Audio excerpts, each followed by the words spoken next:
Executive Director of the National Biodiesel Foundation, and we're very happy to be a supporter of IRA's Washington, D.C. Clean Cities Biodiesel Tech Training Session today and tomorrow. So thank you for joining us. And with that, I'll turn it back over to Ira. Thank you, Ira. Okay. Tom, thanks so much. I am Ira Dorfman. I am the Executive Director of the Greater Washington Region Clean Cities Coalition. And again, I'd like to thank the National Biodiesel Board, National Biodiesel Foundation, and Steve Howell for offering this useful and timely biodiesel training session for diesel technicians. We prefer to be holding these sessions in a classroom setting, but with the pandemic, Zoom meetings are the next best thing.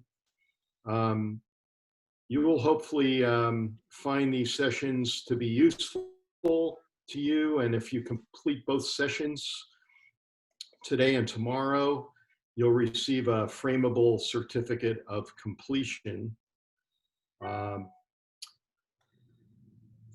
the National Biodiesel Board.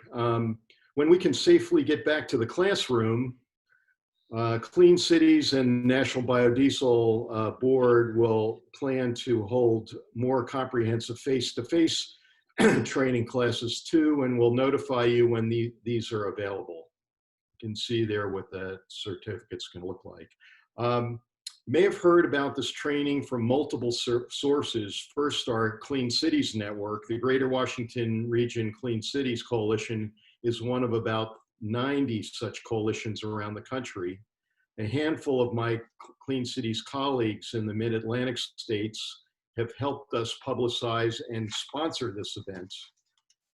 And they include Clean Fuels Ohio, Virginia Clean Cities, Eastern Pennsylvania Alliance for Clean Transportation in Philadelphia, New Jersey Clean Cities, West Virginia Clean State Program, and the Kentucky Clean Fuels Coalition. So thank you to the coordinators of these Clean Cities organizations for their efforts to provide this training to fleets in the region. And I would encourage you to become a stakeholder of a Clean Cities Coalition in your state if you're not a stakeholder already. Each coalition has access to educational and training resources for fleets. Take advantage of it. There's even access to Tiger teams if you have a specific challenge that requires outside help relating to your use of biofuels or other clean fuels. To find the Clean Cities organization in your state, all you need to do is Google cleancities.energy.gov. That's Clean Cities, one word, .energy.gov, and there's a whole list of all the coordinators throughout the United States. Finally, I'd like to thank additional organizations that have helped, that have been invaluable in helping us put this training on today. First is the Renewable Energy Group, headquartered in Ames, Iowa, who's allowed us to use their Zoom platform today for this meeting. And they have regional offices in Portsmouth, New Hampshire, Tulsa, and Washington, D.C., and then internationally in the Netherlands and Georgia, and have coast-to-coast terminals. And in the Mid-Atlantic states, these include Mechanicsburg, Pennsylvania, Suwarren, New Jersey, and Fairfax, Virginia. So it's really biodiesel is really accessible to everyone on this call, either through REG or some of their competitors. And I hope most of you are already using the fuel, but for those that aren't, it is readily available and you need to check it out. And then finally, I'd like to thank the United Soybean Board for their assistance in promoting this event as well. They're most valuable partner of Clean Cities. So let's get going with the training. I'd like to introduce Steve Howell, our expert trainer from M4 Consulting. Steve is chairman of the ASTM Biodiesel Task Force since 1994. He's a senior tech advisor to the National Biodiesel Board, and he's conducted over 50 technical training sessions on this subject over the past 10 years. So Steve, welcome, and it's all yours. Thank you. Thank you, Ira, and thanks to all of you for taking time out of your busy schedule to join us for this training today. As Ira said, I'm with M4 Consulting. We've been doing biodiesel technical work since about 1993, and I've served as the chairman of the Biodiesel Task Force since 1994. So that's over 25 years now. And basically back when we first started doing biodiesel, there was no industry, was no fuel use. So I've been a part of kind of all of the research and all of the technical developments, kind of all the behind the scenes information that has got us to the point that we are today. So I served as the technical director for the National Biodiesel Board on a consulting basis for many years. Scott Fenwick is now the technical director for the National Biodiesel Board, which is the trade association for the biodiesel industry in the U.S.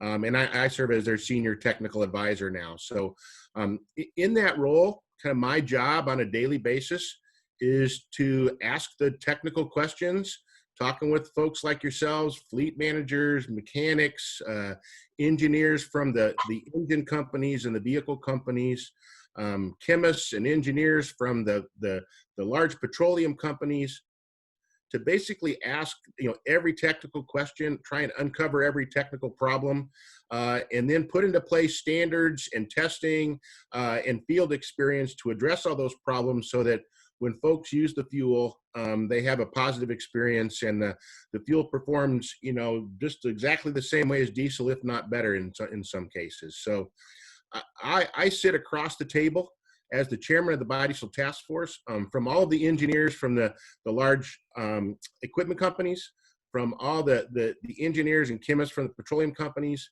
So I'm kind of the technical guy in the group here. And our goal today is to provide you kind of unbiased, factual information that you can use to answer questions that you might have about biodiesel, that your boss might have about biodiesel, or folks who bring things into your shops might have about biodiesel. So this is really, focused in on the technicians and the mechanics side of things. And so we prepared a program for you, about an hour and a half today and an hour and a half tomorrow. And as Iris said, if you attend both sessions, and we have a way to track, who's actually attending and who's not. So if you attend both sessions, then you'll get an email with the certificate of completion for this particular training. So with that, we've separated the training into 3 different areas. Let me get my screen here. Make sure everything's working right. Okay. So this first area is the industry overview. So in the second area, we'll go more into fuel quality and the BQ9000 quality program. If you don't take anything else away from our sessions here, it's that you absolutely positively have to meet the ASTM standards. And if you don't meet the ASTM standards and you don't use good quality fuel, it could cause potential problems. And so that's one of the things that we really try and emphasize with this. And we'll go over that in more detail in the second session. We'll get around halfway through the second session here in our hour and a half today. And then the third session goes more into vehicle performance and the testing on the new diesel exhaust systems and aftertreatment. We've spent a tremendous amount of time and effort as an industry understanding the impacts of biodiesel has on that exhaust aftertreatment, and making sure that we set the specifications in such a way that it works well in that exhaust aftertreatment. Both the relatively newer stuff that we have today, as well as new upcoming diesel technology. And toward the end of the session tomorrow, I'll be reviewing what major changes are going to be happening in diesel engines that we're already starting to plan for. For those of you who don't know, that there's going to be another 90% reduction in the NOx requirements for diesel engines in the future. And there's going to be another set of after-treatment technology for those engines.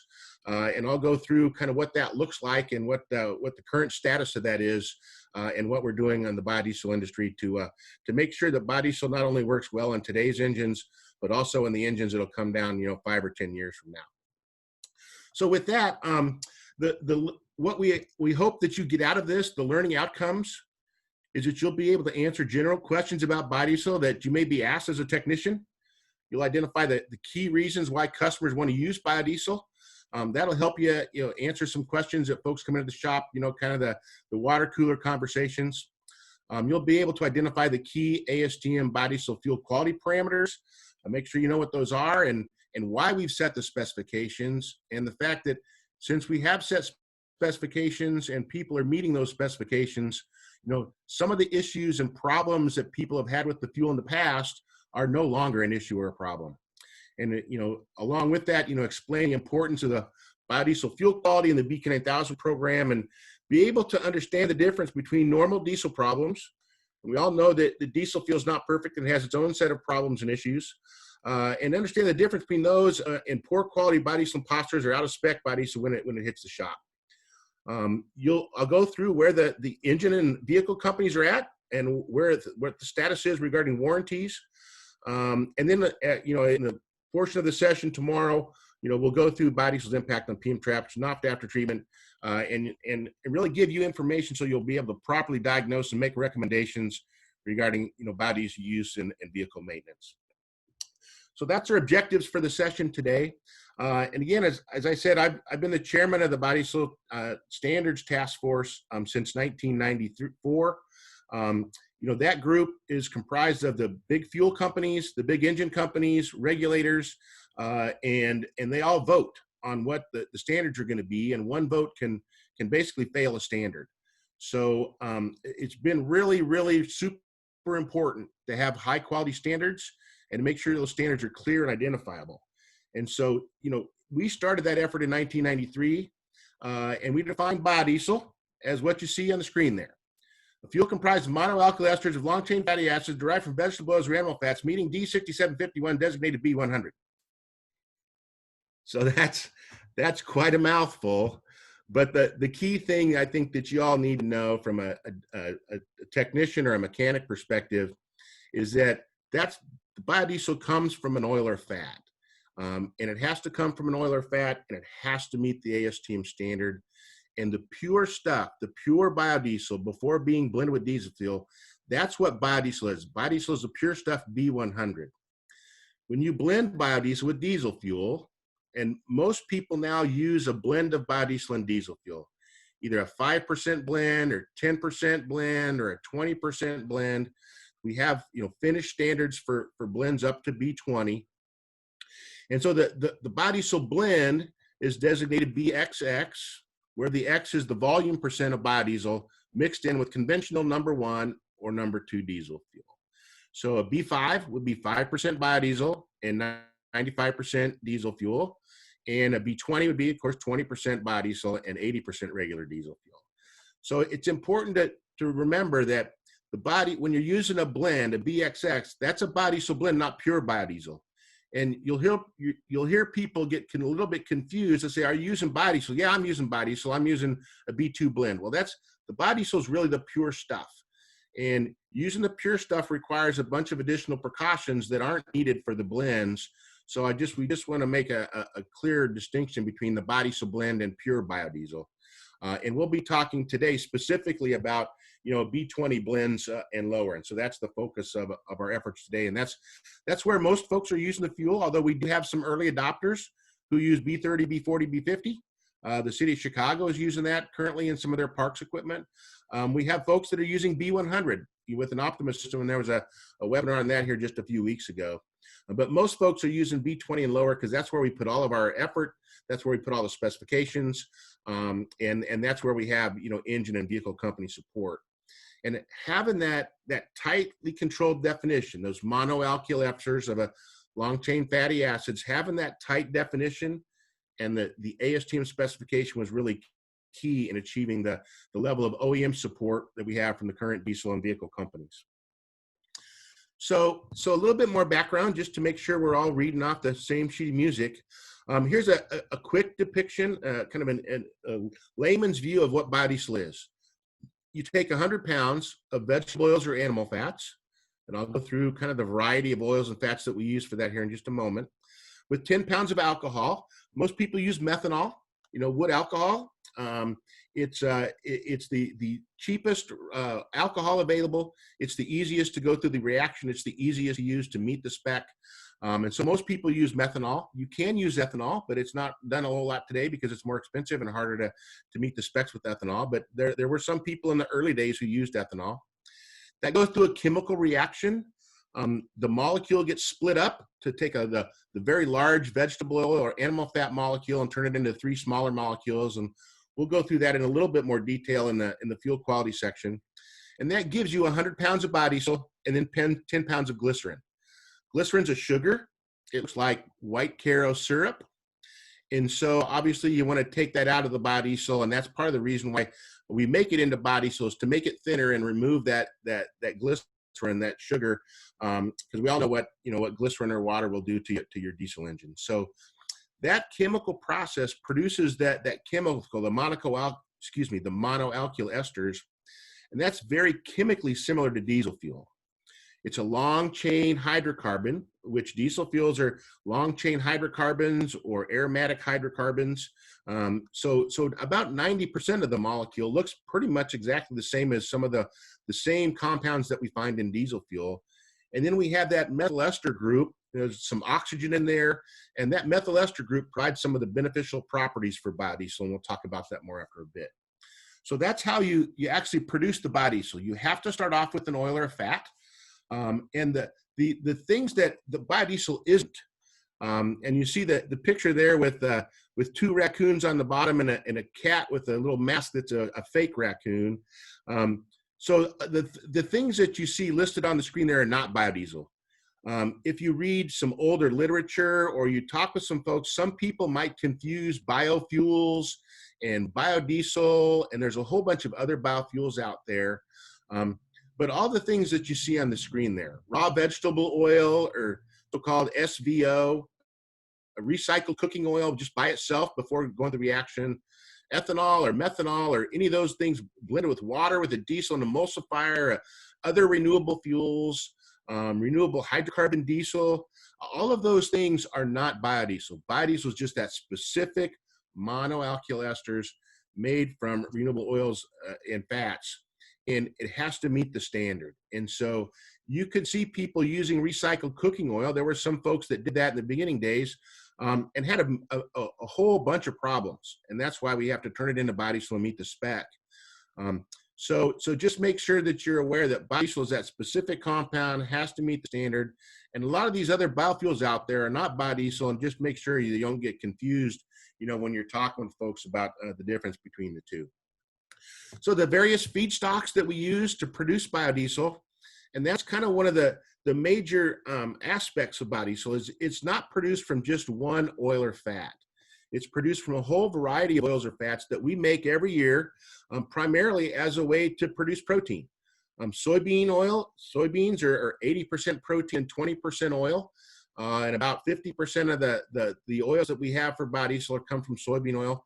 Animal fats are used, hog fat, chicken fat, poultry fat, beef fat. It can be used, after we, eat the rest of the steaks and pork chops and chicken legs. Distillers corn oil. That's when they make ethanol. The oil that's in the corn actually comes out in the back end in the distiller's grains, and we can take the oil out of that to make into biodiesel. The yellow grease, the used cooking oils from McDonald's and Hardee's, et cetera, from fryers. After it gets done with that, we can use that to produce biodiesel. And then some other oils, canola oil, camelina oil, some other oils you can use. So a whole variety of those oils are made within the U.S. each year, primarily as a mechanism to produce protein. And then the oil is really the byproduct. And so we use that byproduct for biodiesel. So we're not just dependent on one feedstock, and that's a real advantage for biodiesel as we look at things moving forward. Here's the percentages that we used for 2018. Last year we have full data. About half is soybean oil, with about kind of an even split between the animal fats, the yellow grease, the used cooking oils, the canola oil, and distiller's corn oil. And so that's kind of where we draw our feedstocks from. And in the future, we're looking at a whole bunch of other potential new feedstocks as the potential volumes for biodiesel increase. As folks are more interested in a low carbon fuel like biodiesel, we can use cottonseed oil, some corn oil from a different wet milling process before it's produced into the ethanol. Algae is a possibility. Double cropping and doing cover crops like pennycress or Brassica carinata. So there's a lot of other oils and fats that could potentially be used that we're not currently using today. And that's where we envision a lot of the growth, in addition to just producing more, more meat to feed more people. Then we can use the byproduct, oils and fats from that for biodiesel production. So in terms of overall capacity, and this first section is just meant to give you a good overview of the industry in general, and so kind of some really good basic generic information. So this chart gives you a legend of the production plants in the United States, and you can see that we have a lot of production plants now. When we first started, there were 0. Now we have over 100 different production plants in active operation. And you can see that it's not just a Midwestern phenomenon, very different than ethanol, although there are some similarities between ethanol and biodiesel. We're both a biofuel. We're both from a crop-based, type of thing. And we're both blended with the parent fuel, ethanol with gasoline and biodiesel with diesel fuel. But that's really where the similarities end, because we have a lot of biodiesel production on the coast, a lot down in the southern area, and then quite a few in the Midwest, of course, where we grow a lot of soybeans and do a lot of animals there. But we have production plants on the coast, so we see a very diversified feedstock mix and diversified infrastructure, which helps to make the fuel more readily available to everyone, and helps to diversify the fuel streams. So currently we have over 3.6 billion gallons of production capacity. So and typically the biodiesel production plant, when you look at a refinery cost to put in a new refinery, or cost to put in other chemical type processes, biodiesel is a very inexpensive capital cost to produce the biodiesel plant to put that up. So we've never really had an issue with production capacity.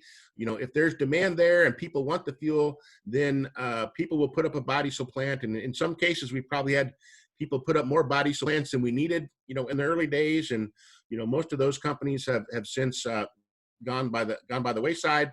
So we're currently at a 3.6 billion gallon level for production capacity. And so our future fuel use is not really constrained by production capacity. And then we are infrastructure-wise, you can use existing tanks, trucks, dispensers, blending facilities for B20 and lower. And we're available now nationwide at over more than 2,000 locations. And you can see biodiesel across the country. And here's just a short snapshot of one of the summers that we had with all the retail locations that were selling somewhere between B10 and B20. And when we see the price of biodiesel getting less than diesel fuel, which happens periodically, then the big retailers start blending in more biodiesel. So it is largely available, across the country. And a lot of things have happened since the early days in the early 1990s, late 1990s, when we first started doing biodiesel. So that kind of gives you an overview of the industry. Kind of where we're at. We've got 3.6 billion gallons of production capacity. I'll go through our volumes here in just a bit. It's made from renewable oils and fats. It goes through a chemical process. You have to meet the ASTM standard. So that's kind of where we're at in the industry, and it can be, blended, delivered, via the existing infrastructure. So the next portion that we wanted to go through are the top reasons why consumers are using biodiesel. So this is stuff that you might be asked from people just generally in the water cooler. This might be information for maybe more for the legislators, maybe more for the political folks, maybe more for your boss, and the various folks who all of us kind of mechanics and technicians report to. But this gives you a good feeling for why people are using it. And, we felt that it's really important, and we found in the previous technician trainings that everybody kind of understand that, because that gives you a good feel for how likely this fuel is to grow in the future. Some of these driving forces, will come into play in the future. So first and foremost, biodiesel is a really good diesel fuel. it improves a lot of the diesel properties and makes diesel fuel better. It blends with petroleum diesel fuel in any percentage, and once it's blended, it does not separate back out. So it's different than ethanol in that aspect. If water hits biodiesel, the water goes to the bottom of biodiesel blend, just like diesel fuel does. So once it is blended, and you do have to get it blended, so once it's blended, it does not come out of solution, whether that's a 1%, a 50%, a 20%, etc. So again, as I said earlier, most people are using it at a B20 or lower blend right now. And so we spend a lot of time making sure that the fuel specs are set up so that, we can blend biodiesel in any percentage and it doesn't drop out. And that's because most of the biodiesel molecules are hydrocarbon. And so hydrocarbons are soluble in other hydrocarbons. And so that's, one of the main reasons why, it blends completely with petroleum-based diesel fuel. It has a higher cetane. I think most of you are probably familiar, but, cetane, for diesel fuel is kind of the equivalent to octane for gasoline. So the cetane specification for diesel fuel is it must be over 40. Most diesel is around 44, kind of in that range. Biodiesel, normal cetane for biodiesel is over 50. So a significant increase, and that creates a smoother burn, a more complete burn, and actually a quieter burn. We see, with some of the older diesel equipment that was pretty noisy, when you put a B20 blend in that equipment, you notice a very noticeable reduction in the noise and combustion noise that makes, because of that high cetane. It has high lubricity. If you just add 2% biodiesel, that will fix even the worst lubricity diesel fuel. And when we went to ultra low sulfur fuels, pretty much every petroleum-based ultra low sulfur fuel now has to either have biodiesel to improve the lubricity and bring it back up to spec. They put in a new specification for lubricity that wasn't there before ultra low sulfur diesel. And if you just add 2% biodiesel, then that solves that problem, and you can back out the lubricity additive cost. So it actually saves you a little bit of money from the production side on the refinery side, not having to use lubricity additive. And if you add more biodiesel, then it's just a fuel and it burns completely, where if you add too much lubricity additive, it might cause, overdosing problems. The oils and fats that we use to produce biodiesel have zero sulfur. We eat soybean oil, we eat animal fats in some cases, so that the oils and fats we begin with have no sulfur. So the biodiesel has virtually no sulfur. It already meets the ULSD limits, ultra low sulfur diesel limits of 15 parts per minute or less sulfur. So we already have a zero sulfur fuel that has high lubricity. And then since we're made from oils and fats, those long chain fatty acids, there are no aromatics in biodiesel. The benzenes, the toluenes, the xylenes, those aromatic compounds in diesel fuel, which make up somewhere between 20 and 40% of diesel fuel, depending on where you're at in the country and what refinery you're drawn from. Those are the things, thought to cause problems and toxicity and potential cancer-causing compounds in diesel fuel. So with zero aromatics, the biodiesel emissions significantly reduce toxicity and it burns cleaner. And then the 11% oxygen that we have with biodiesel, that methyl ester group, that provides a superior lubricity and it provides reduction in black smoke and particulates. So we have a high cetane, which reduces particulates, and then we have the oxygen, which reduces particulates even more. So that oxygen actually adds some pretty significant benefits that you can't get with just a hydrocarbon-only fuel. And then because it is that long chain fatty acid, it has a high flash point over 200 degrees Fahrenheit, which makes it a non-hazardous shipping classification for the pure biodiesel. So it's a much safer fuel. So you can actually take a jar of biodiesel and take a lit match and stick it into the jar and it will not catch on fire. So biodiesel, that's one of the reasons why folks are using biodiesel. It improves diesel properties and makes diesel better. So one of the other reasons is that it reduces tailpipe emissions. It's cleaner. And you see that the reductions there on the chart there, a B20, if you put that in just a regular unmodified diesel engine, one that does not have modern after-treatment controls. So no, this is all legacy engines with no PM traps or no SCR systems.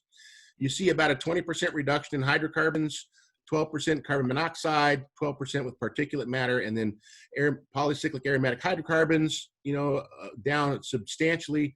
And then the ozone potential of all that, reduced as well. So that's one of the reasons why folks are using this fuel, especially in some of the older engines. One of our original markets for biodiesel and one of our original heavy users were school buses. And we'll hear tomorrow from Joe Billick from Medford Township that runs a school bus system there, and some of their experience with running biodiesel in school buses. So that was one of our early areas. And biodiesel actually works really well in the inner cities, where you have a lot of pollution in the inner cities. This is, especially important for some of those applications. And then more recently, the life cycle carbon aspects are a significant driving force for biodiesel today. I'd say that's probably the most important driving force for biodiesel use today. When you grow biodiesel, carbon dioxide in the air is used to grow a plant or an animal. And then we take that oil or fat from byproduct from those plants and animals, we turn that into biodiesel, and then we burn that and put that CO2 back in the air. So we take CO2 out of the air, make the biodiesel, burn it, put CO2 back in the air. We use a little bit of fossil fuels and a little bit of electricity that's based on fossil-based fuels, coal or natural gas. So we use a little bit of carbon, when we actually harvest the fuel and make the fuel. So compared to taking diesel fuel or natural gas or propane or gasoline, anything that you take out of the ground and burn and put in the air is 100% increase in carbon because it was sequestered in the ground before you took it out. So on average, we have an 80% life cycle decrease in carbon dioxide in biodiesel compared to diesel fuel because we're taking carbon out of the air when we grow the fuel. So that is a major important aspect, and it looks like it's going to become more important as carbon reductions become important with various folks around the country and around the globe. And then you combine that with the fact that we're used in a diesel engine, we're used in a compression ignition engine versus a spark ignited gasoline engine. And just the efficiency of those engines, diesel engines are about 30% more efficient than gasoline engines. Overall efficiency, the amount of work that you get out the wheels compared to the BTUs in the fuel, diesel's around 40 or 42% and gasoline's around 28%. So that 30%, efficiency to, being used in the compression ignition platform, also reduces, carbon dioxide, about 30%, over gasoline. And that's, of course, the reason for the increased fuel economy of a diesel engine versus a gasoline engine. So, the carbon has really been important. And if you look at the carbon comparison from various fuels, you see that the compression ignition fuels on the left there, the spark ignited fuels in the middle, that's gasoline, ethanol, compressed natural gas, and liquefied natural gas, or LPG, propane. And then on the right, there is electricity produced from coal. So if you look at the carbon intensity of those fuels, and this is from a California Air Resources Board assessment, biodiesel is a significant carbon reduction, even against electricity if you're making that electricity from coal or natural gas. So biodiesel can provide the lowest carbon intensity of basically, any fuel that we're using here in the U.S., except for perhaps renewable electricity from wind and solar. So, speaking of wind and solar, we really look at biodiesel as liquid solar energy. The energy from the sun and carbon dioxide makes the plant or the oil. We store that energy from the sun in the oil, and then we use it. So we really look at biodiesel as liquid solar energy. So that some of the other aspects of why biodiesel has seen support is that biodiesel is making a difference. The 3 billion gallons of biodiesel used in the US here would reduce carbon emissions by more than 25 million metric tons, which is equivalent to removing about 5.4 million cars from America's roadways, or planting almost 650 million trees, or preserving almost 30 million acres of mature forests. So it is making a real difference, and that the carbon aspects of biodiesel is one of the main reasons why folks are using it today. And from a fleet perspective, if you're being asked as a fleet to reduce your carbon footprint, and a lot of us are, then just putting B20 in your existing fleet without any other changes can be a significant carbon reduction that really doesn't cost you any money at all. So that is one of the major benefits and one of the major aspects that we're seeing people look at moving forward. Some of the other aspects, one becoming important is sustainability. biodiesel is produced from a wide variety of oils and plants every year. And with biodiesel, we do not sacrifice food for fuel, because when we produce a soybean or we grow an animal for animal fats, we're not doing any of that for the oil portion. We're doing that to create protein to feed humans and animals. And so soybeans are 80% protein and 20% oil. And soybeans are grown for the protein. And we take that excess oil from the soybean and use that for biodiesel. No one grows livestock, of course, for its fat content. I like a little bit more fat on my steak than maybe some of the rest of you do, but that's the good part of the steak, if you ask me. And then, of course, no one cooks more fried foods to get the used cooking oil for biodiesel. So it's a real different situation than for biodiesel than for some of the other fuels out there. Because soybeans are grown for the meal. Soybeans are crushed to separate that oil and meal, and the proteins consumed by humans and animals. And we have an excess of soybean oil, and body uses that excess soybean oil. So that is really one of the major driving forces for why the biodiesel industry started in the first place. It didn't really start because of a need for cleaner fuels, although that certainly helped out. It really started because soybean farmers and soybean producers wanted to find a viable outlet to get rid of the oil, because having all this excess oil was a consistent drain on soybean farmer profits and a drain on soybeans and soybean meal. And so using that excess oil was one of the major driving forces. And the soybean farmers of America, through their soybean checkoff program, 0.5% of the purchase price of a bushel of soybeans is put into a pot of funds pre-tax that the soybean farmers invest to find different ways to keep, soybean farmers on the family farm, to try and find a way to keep family farms, going. And finding added outlets for the excess oil was a really key part of soybean farming and keeping, people on the family farm. So they've invested primarily a big chunk of the research and development money, over $150 million over the past 25 years, has come from the soybean checkoff program. And that's the funds that the National Biodiesel Board used, in addition to some other grant funding and more recently funding from some of the biodiesel producers. But that's a primary source of funding for all the technical information that I'm going to share with you here over the last 25 years. So without the soybean farmers, none of us would be on this phone call today, or we wouldn't have a biodiesel industry at all. And that was a real key because, by creating a market and a value for the excess soybean oil, it actually decreased soy protein meal prices $20 to $40 per ton. So we are not only making a fuel that's a clean fuel, but we're also actually providing benefits, in terms of lower food costs for folks, so that we can feed more people around the world, and soybean farmers can make a profit at the same time. So and just to drive the point home, you cannot make a gallon of biodiesel without co-producing 30 pounds of proteins and 22 pounds of carbs and dietary fiber.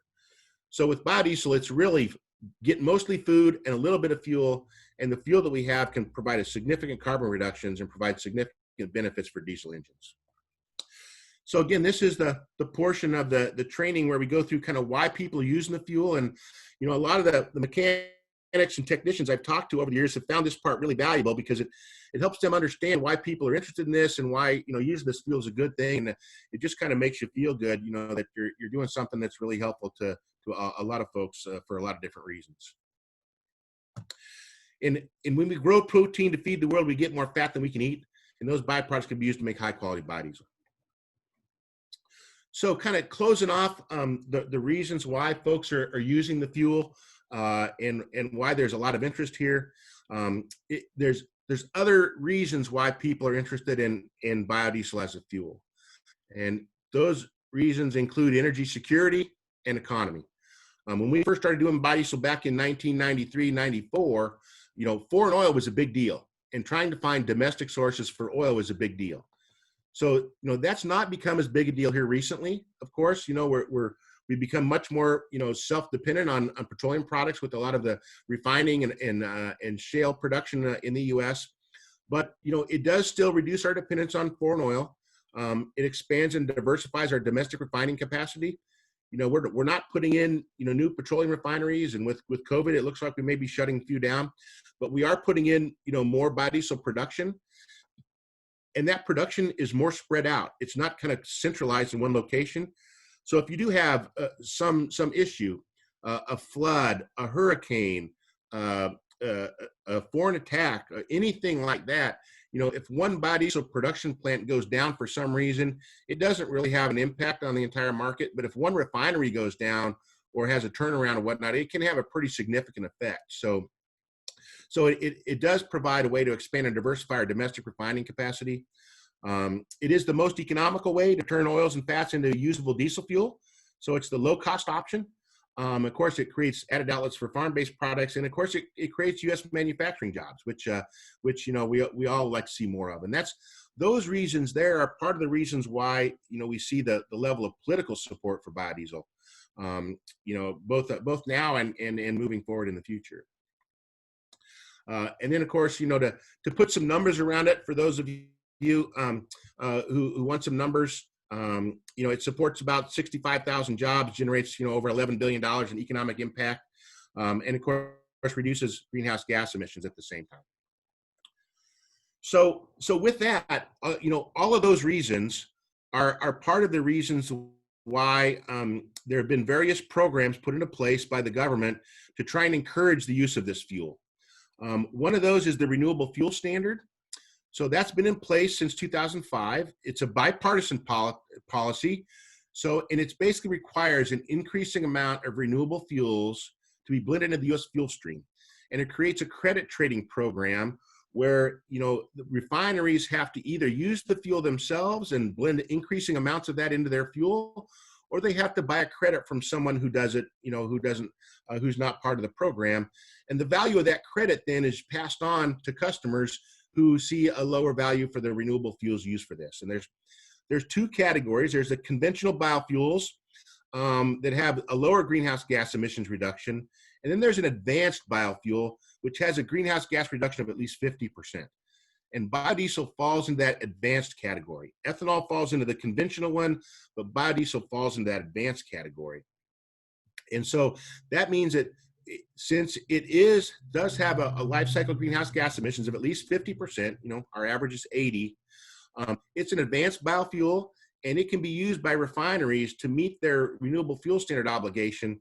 And it gets RIN credits, which allows the fuel to be sold at a price more similar to diesel fuel. So that program was there. It started in a Republican administration, the Bush administration.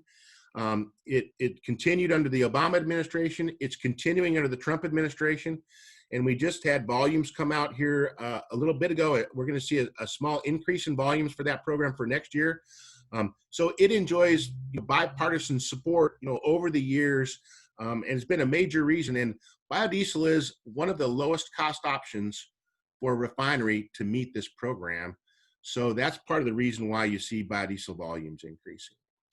The other reason is the federal tax incentive. In addition to the RFS program, there's a $1 per gallon federal tax incentive. And just in December in this last year, that $1 per gallon was put into place for 2 years retroactively, and then for the next 3 years moving forward. So you see my Super Bowl Chiefs there. I live in the Kansas City area, so we were pretty happy about the Super Bowl this year, and really getting this tax incentive for us was like winning the Super Bowl. No other industry got this favorable treatment, and we have support amongst both Republicans and the Democrats, and it's kind of interesting actually because we have such support with both the R's and the D's that sometimes a lot of the biodiesel legislation that everybody wants to do gets caught up with people trying to tag on other pieces of legislation they can't get passed any other way. So we end up kind of caught in the middle because everybody likes us and everybody wants to see more of it out there. But what those two things do, the RFS program and the federal blenders tax program, that allows biodiesel blends to be sold at a similar price to diesel fuel. Sometimes a little more, sometimes a little less.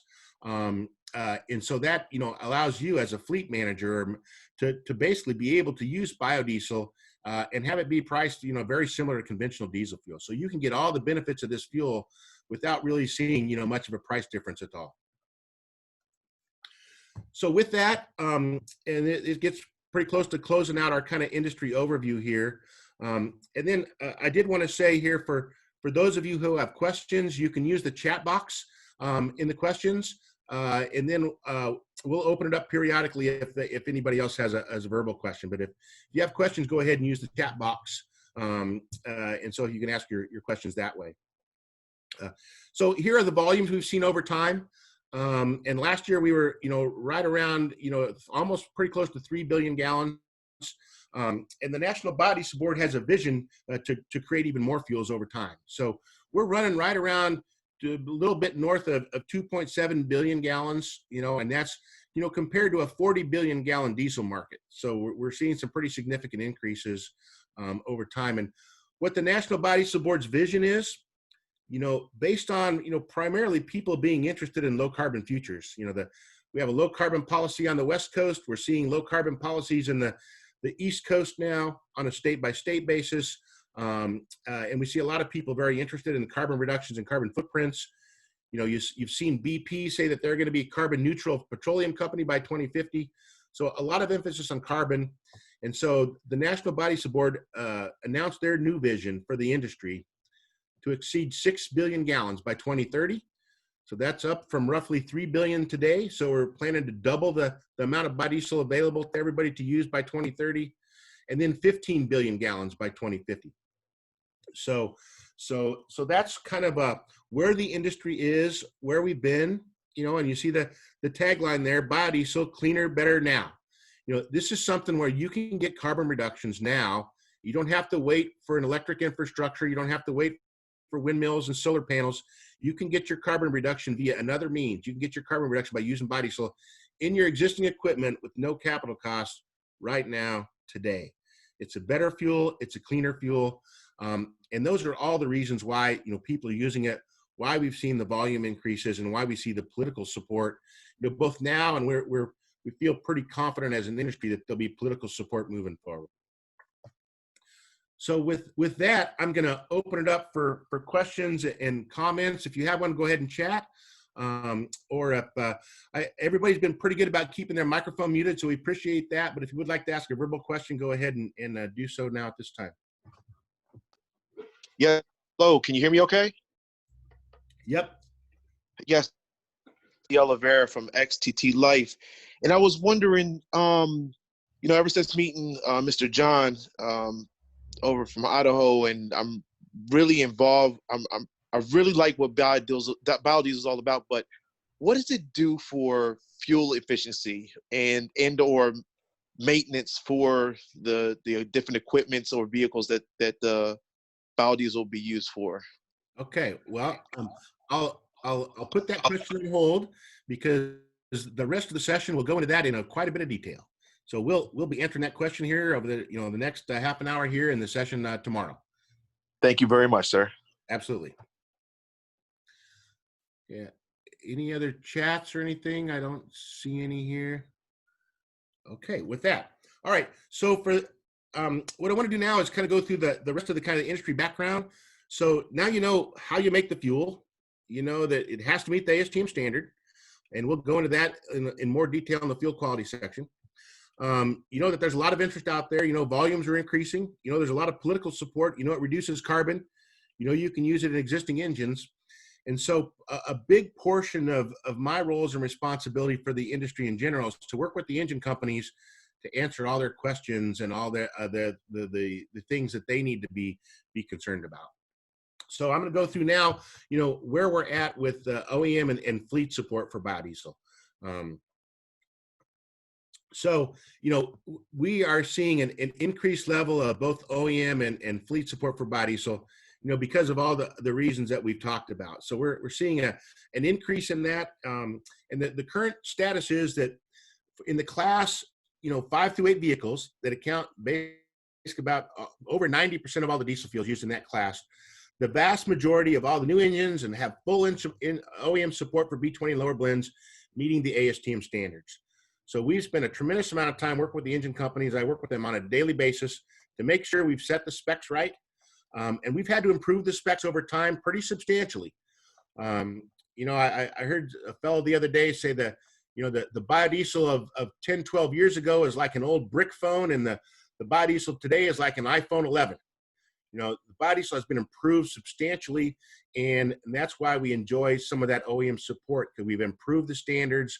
We paid more attention to fuel quality, and we'll of course go into that in a lot more detail. So most of the OEM support B20. A few, particularly some of the foreign manufacturers, only outwardly support B5 at this time, because of some of their desires to encourage the fuel industry to use the European specs versus the US specs.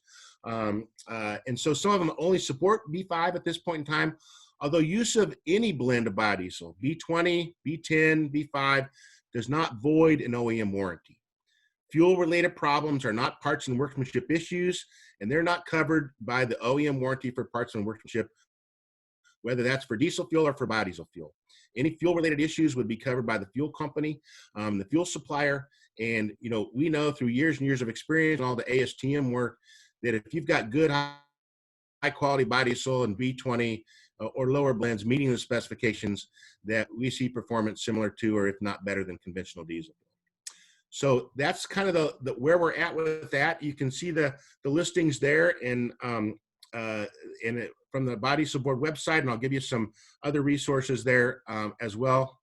So here's some of those companies that are in the position of supporting B20 that we mentioned earlier. You can kind of see your favorite brands there.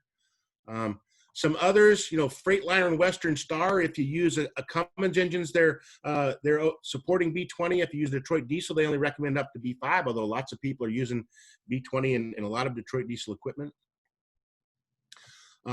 Ford approves a B20 in all its 2011 model year and beyond. All of their activities, you see the Ford Power Stroke, logo there on the 6.7. And even the new F-150 3-liter diesel all supports B20, and Ford's been a big supporter of that, and you'll see a video from the Ford folks here in just a little bit. GM, similar situation.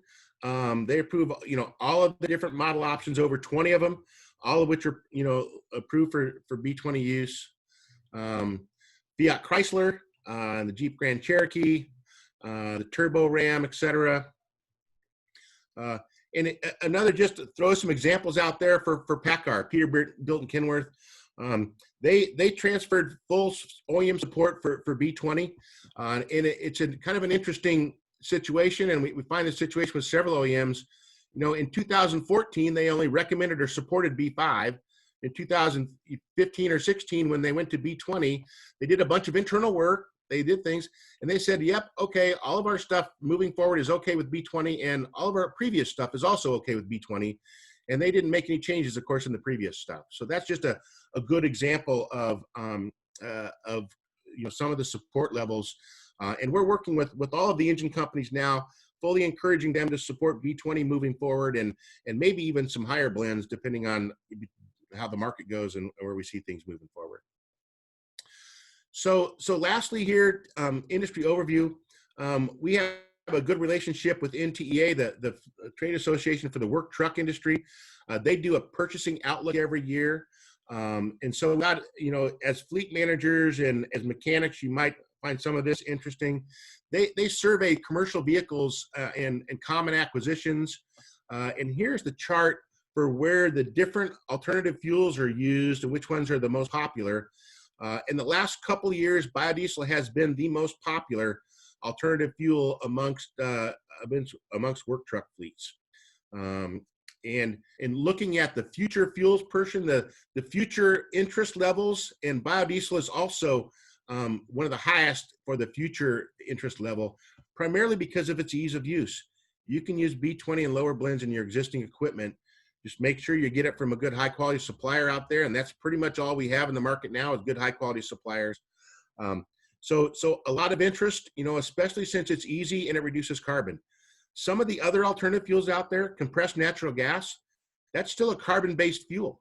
So if you're really interested in carbon reductions, having natural gas that you take out of the ground and burn into the air doesn't really help you out a lot. It is a clean burning fuel, but if you're really targeting carbon reductions, natural gas is not near as good as biodiesel.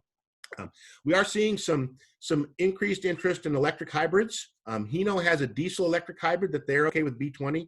So we do see that, starting to be catch on here as some of the electrification stuff starts to happen. And then a couple of other questions that we found might be of interest, and we'll talk more about cold flow here in the second session.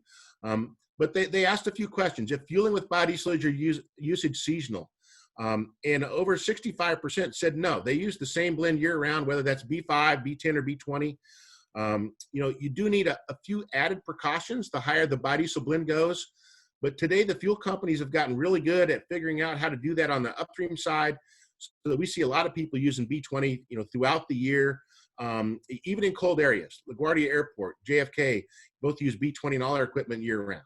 So that's kind of the status on the seasonal usage. And then here's a kind of overview of blend percents. Quite a few at B5, which is just regular diesel fuel. Quite a few at B11. B11 in Illinois, the sales tax is taken off diesel fuel if you put at least B11 in. So we see pretty much over 70–80% of the state is at least B11 in Illinois.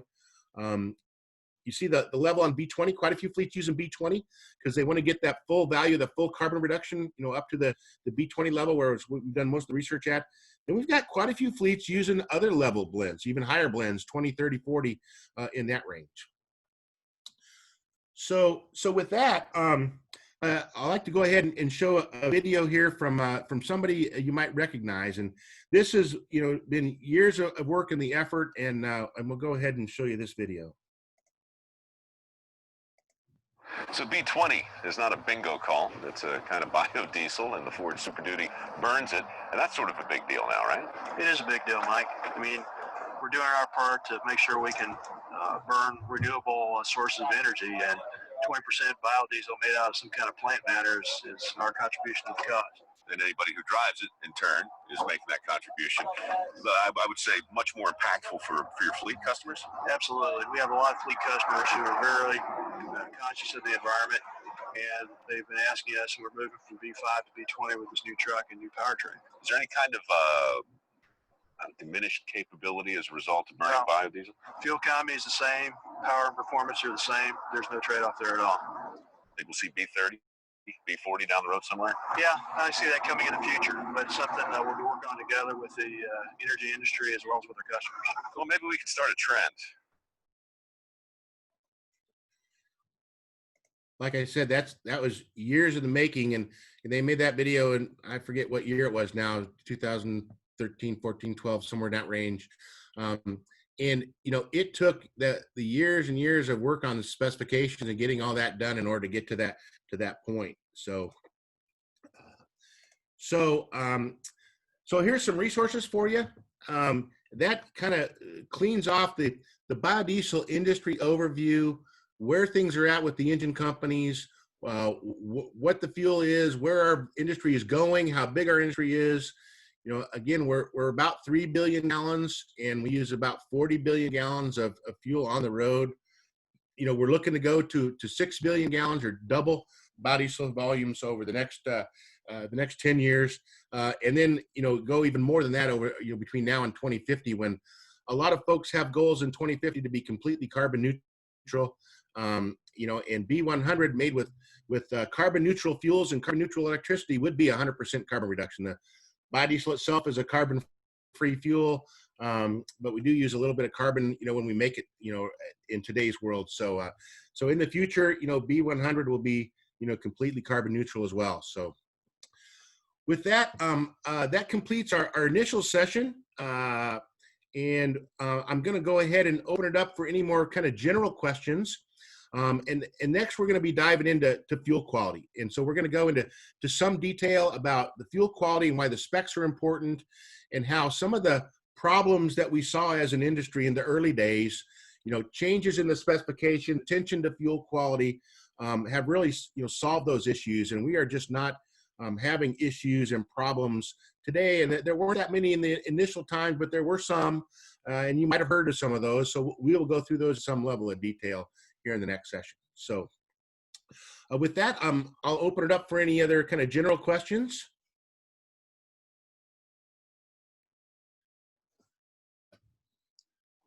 Take a little drink of water and wet my whistle.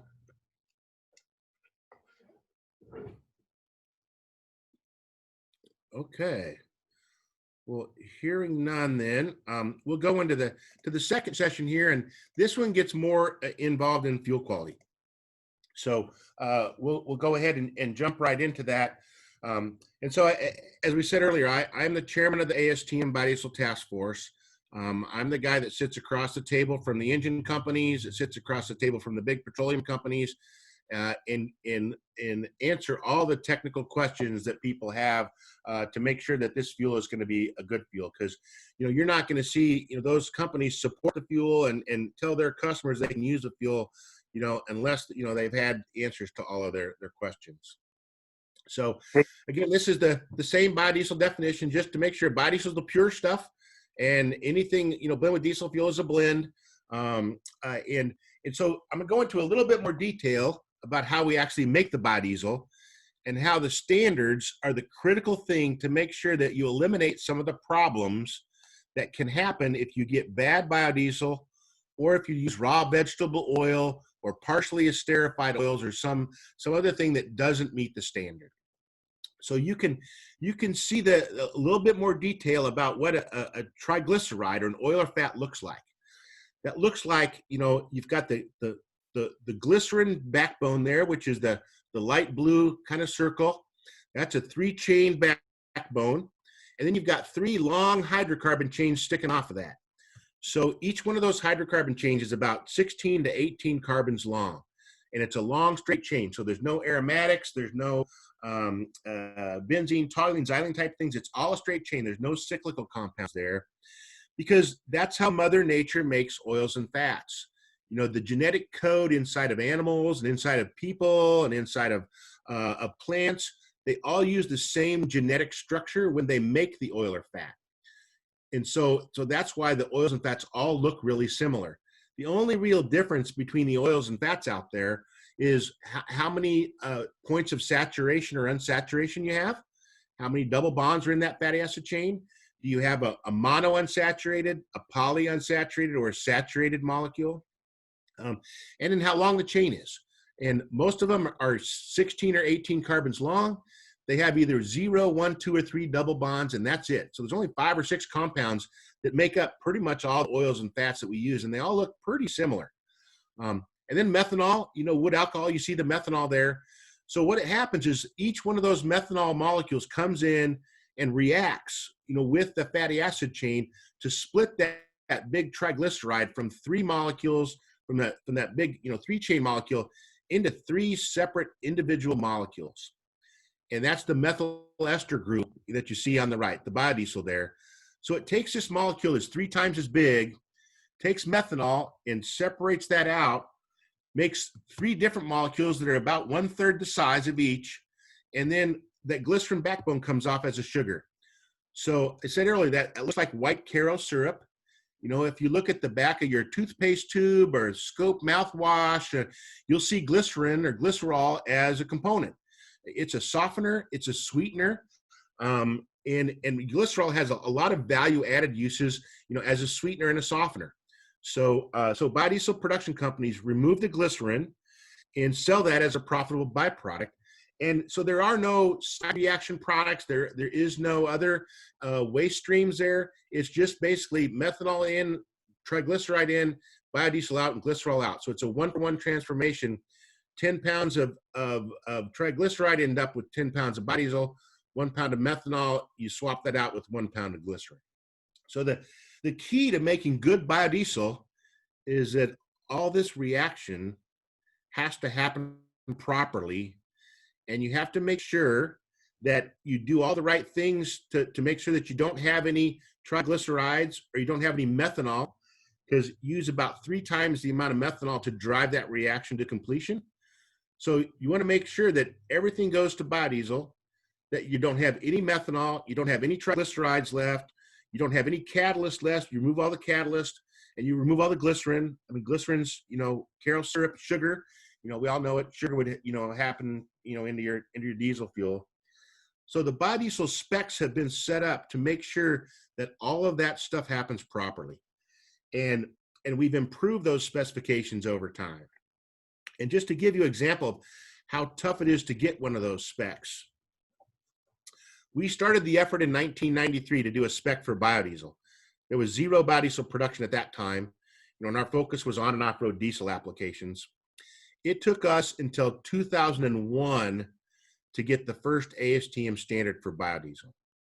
And that was for pure biodiesel prior to blending, and we set that specification up similar to how number 1 and number 2 diesel fuel is set up. If the biodiesel meets its spec and the diesel fuel meets its spec, then you can blend the two up to 20%. That's similar to how number 1 and number 2 diesel fuel work. If the number 1 meets its spec, the number 2 meets its spec, then you can blend the two, at any percentage, and there's no separate set of specs for the blend. So that's how we set up the specifications for biodiesel in the early days. And we got that first standard in 2001. And the reason why it takes so much time is within that ASTM process, every company and every major engine company and vehicle company, every major petroleum company, regulators, every major biodiesel company, now, they each get a vote at ASTM. And every company just gets one vote. So ExxonMobil gets one vote. Mark IV Consulting, my little company, gets one vote. So all these big multinational, some of the biggest companies in the world get one vote. So who do you think they send to ASTM to negotiate and capture their votes? They send the best engineers and chemists and mechanical engineers that money can buy. And so those are the folks that go to ASTM and vote. And one vote, one negative vote, can kill a standard. So if someone votes negative on a standard, then you have to either have a 2/3 supermajority override that vote to declare them non-persuasive. And if you are not able to get that, then you have to address whatever technical question that person brought up and do a bunch of research on that, address the question, and then propose a change to the specification. And I'll give you a good example. We proposed in the early day an acid number of 0.8. And one of the companies said, we don't believe that the 0.8 is acceptable. We think you need a lower number. And we have a piece of data that says a 0.8 might cause a problem. So we said, so the voters voted. They said, you know what? If 0.8 could cause a problem, we need a lower spec than that. So you biodiesel people need to go back, do a bunch of research, and figure out what level you need to make sure that that level is not going to cause a problem. And so we had to do 2 years worth of research. We tested 1.2, 0.8, and 0.5, and in long-term 1,000-hour durability testing. And what we found was, indeed, after about 700 hours of on-road durability testing, you started to see some lacquer and some other issues with the 0.8 and the 1.2 product that weren't there with the 0.5 product. So we basically proved that 0.5 was okay, that 0.8 was, could cause a long-term problem potentially in some equipment. And so we proposed a spec of 0.5, and then that ended up passing, but it took 2 years to get that done. And it took the engine companies, their basics, they could vote negative again if they wanted to. So they basically had to look at that and say, yes, we agree that spec is acceptable. And so that's why it takes so long. That's why it's so important to have that. And that's why we enjoy the OEM support that we do today. So we got our first, B100 spec in 2001. And then they said, you know what, we use just B20 and lower blends. How do we work this if we want to take a sample of B20 and see if it's okay? And we don't know what the quality of the biodiesel was going in. We don't know what the quality of the diesel fuel was going in. We just want a B20 spec and see if that's okay. So we set out to do a specification then for the finished B20 blend. If you had good B100 and good diesel fuel, you could blend the two up to 20 and you should be okay. But the OEMs, a lot of times before they said they would support it, we need to get a finished spec for the finished B20. So that's what we did during that time frame. And during this time frame from 2001, at the same exact time frame, we saw major changes in diesel engines. We saw the implementation of ultra-low sulfur diesel fuel. We saw the implementation of high-pressure common rail systems and then exhaust after-treatment systems.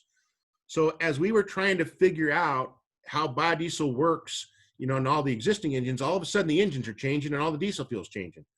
So we had to repeat all the testing that we did there with all the new engines, with the new diesel fuel.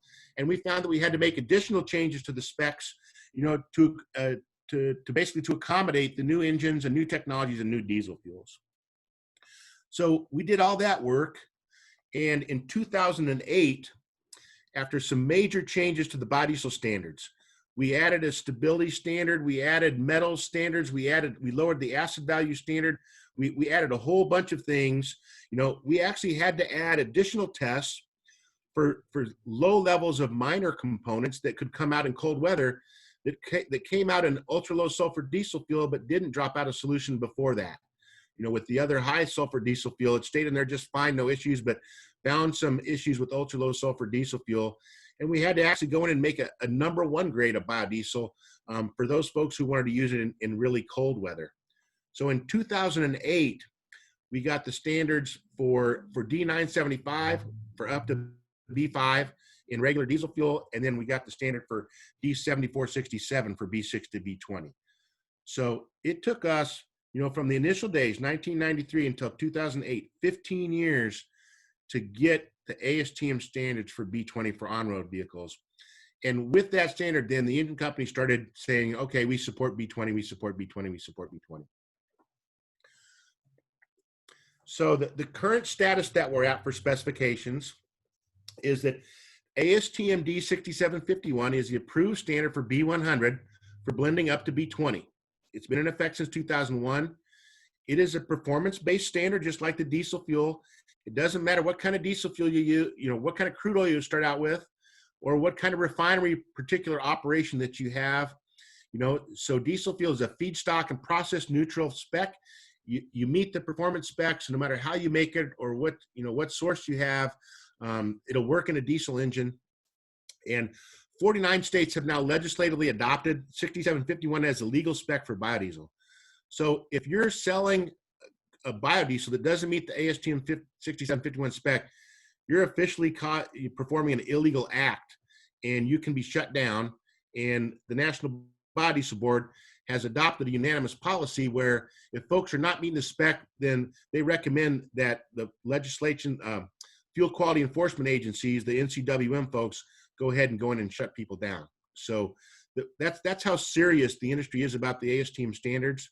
In order for you to qualify for the biodiesel tax credit, that $1 per gallon tax credit, or for you to qualify for the RIN program, all that fuel has to meet the 6751 standard. So if you don't meet that standard, then you could be in violation of the Clean Air Act, or you could be in violation of the RFS Act. And so it's pretty serious stuff. And the biodiesel industry takes that very, very seriously. So 975, it covers existing petroleum-based fuel with blends up to 5%, and that's been in place since 2008, 12 years ago now. I can't believe it's been 12 years. And that's either for number 1 or number 2 diesel fuels. And so 7467 is our spec for B6 to B20, and that contains all of the exact same parameters as either number 1 or number 2 diesel fuel. So it covers the same exact parameters as D975. So we just took those same performance standards. You know, if you need a viscosity between 1.9 and 4.1 for diesel fuel, you need a viscosity of that for B20. So that's why B20 works in those existing engines, is it meets all the same parameters as conventional diesel fuel does. And in fact, we added some parameters. We added an acid number, and we added an oxidation reserve requirement to make sure that over long-term storage, the fuel is not going to degrade and cause polymers or lacquering or any, you know, negative effects for long-term fuel aging. So we added things in the biodiesel standards for B20 that aren't even there for diesel fuel, because diesel fuel does not have a long-term stability standard at all. It's just not present. And then we did allow a 5 degrees C higher distillation temperature, that T90 distillation temperature, where 90% of the fuel distills off. So make sure that you don't have any heavy ends. Biodiesel is slightly heavier than diesel fuel. It has a high flash point. It's safer. So we did increase the T90 by 5 degrees C, but only if you have biodiesel in the blend.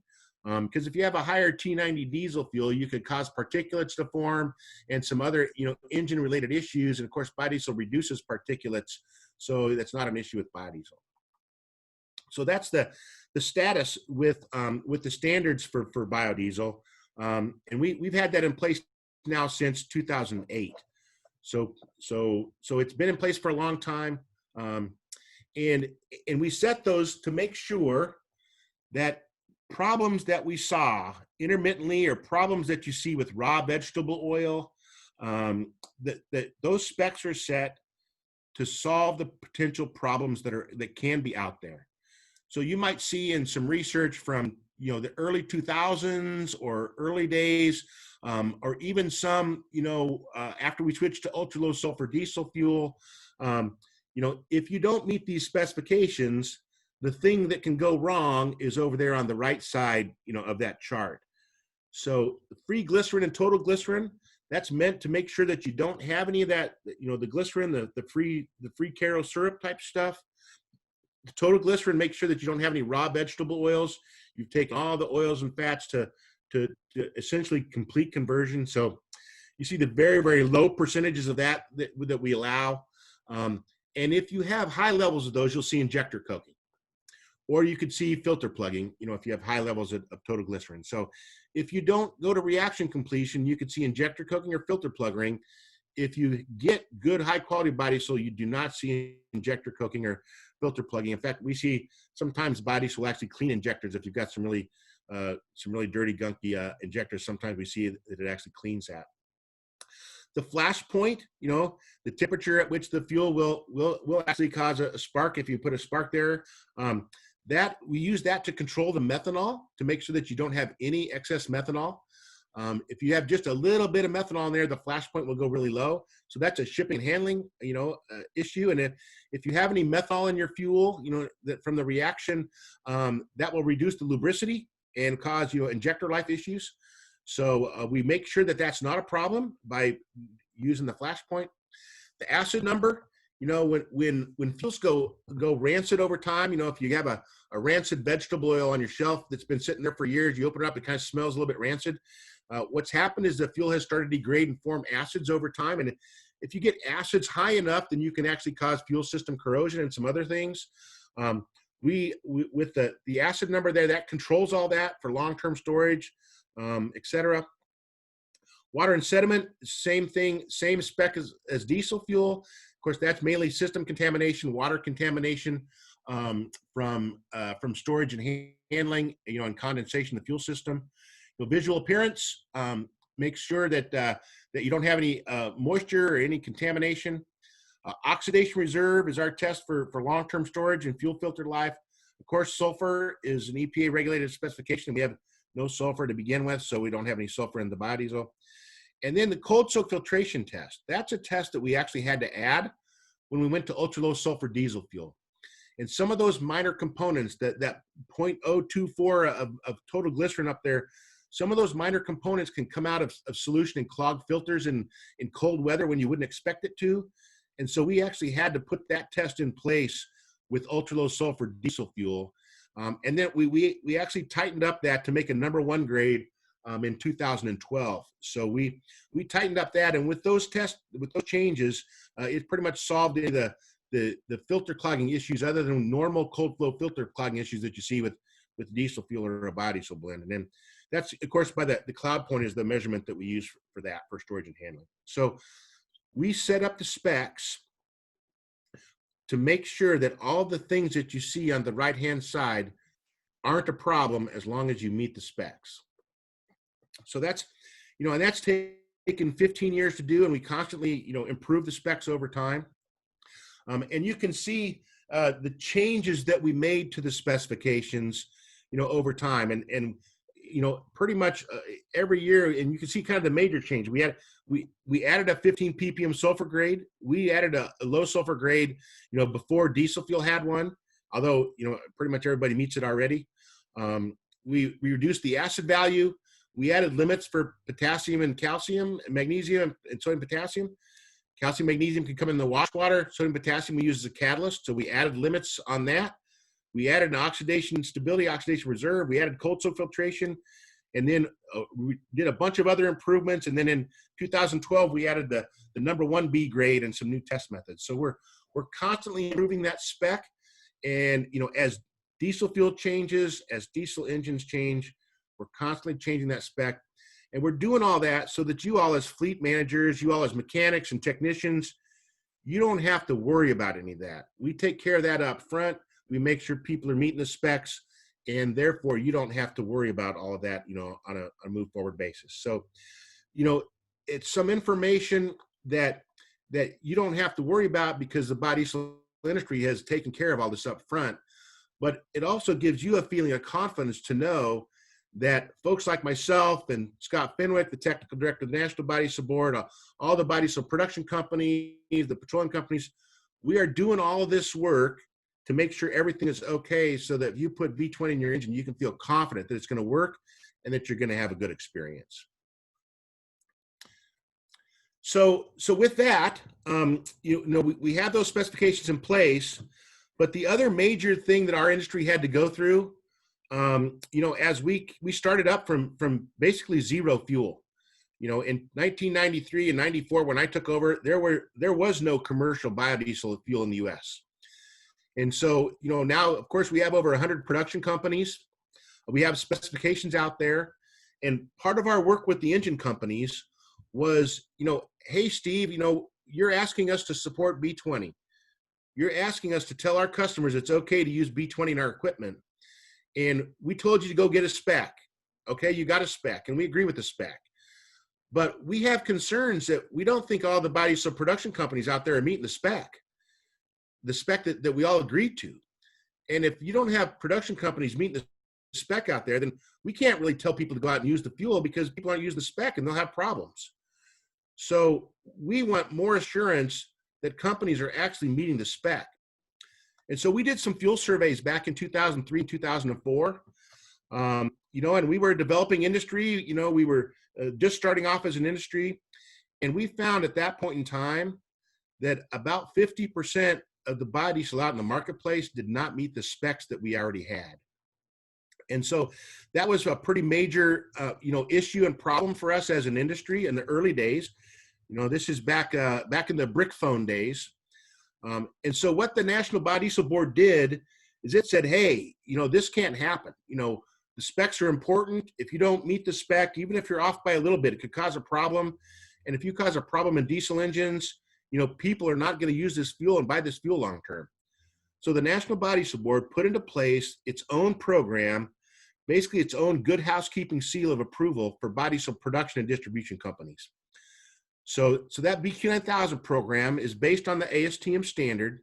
You have to meet the standard, and it's based on the ISO 9000 type fuel quality procedures. So many of you are probably familiar with ISO 9000. You got to have a quality management system. You got to have, you got to make sure that there is a problem, you fix it. There's a whole bunch of quality management system things that go and associated with that. So we took those parts that are applicable to biodiesel manufacturing. And then we also said, you not only have to have this quality management practice in place, you have to guarantee that you meet the spec every time.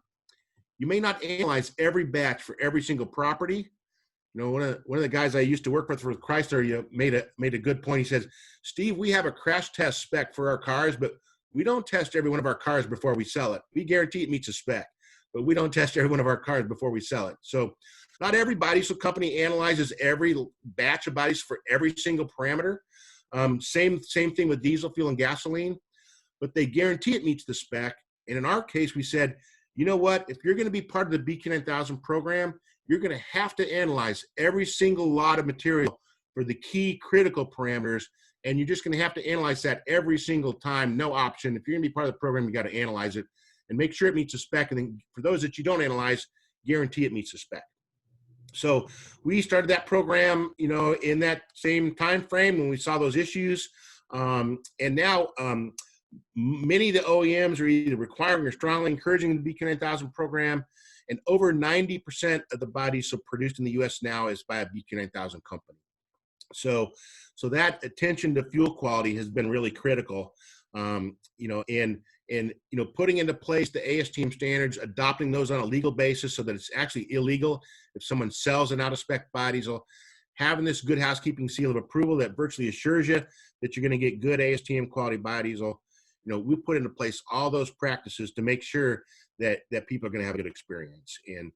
And so over the years, we've really honed in on that. And with over 90% of the production now with BQ9000 and that other 10%, you know, that they're making good quality fuel as well. They just don't want to go through all the hassles of doing the program. We're trying to share with them the benefits of doing that program and encourage them to do that. But pretty much, you know, a lot of the major refiners now are the ones who are buying the biodiesel, blending it with fuel, taking it downstream, or a lot of the major truck stops, and they will only buy from BQ9000, you know, producers. So we've put that program into place, and between that and the ASTM standards, you know, we've had really, you know, some positive experiences with biodiesel moving forward. So that's going to be a good place for us to stop for the session today.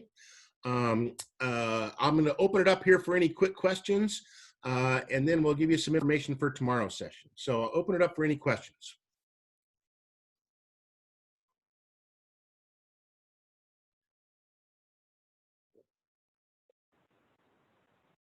Yeah, hi, this is Larry Krakoff at Westchester University. We've been using B5 for a number of years.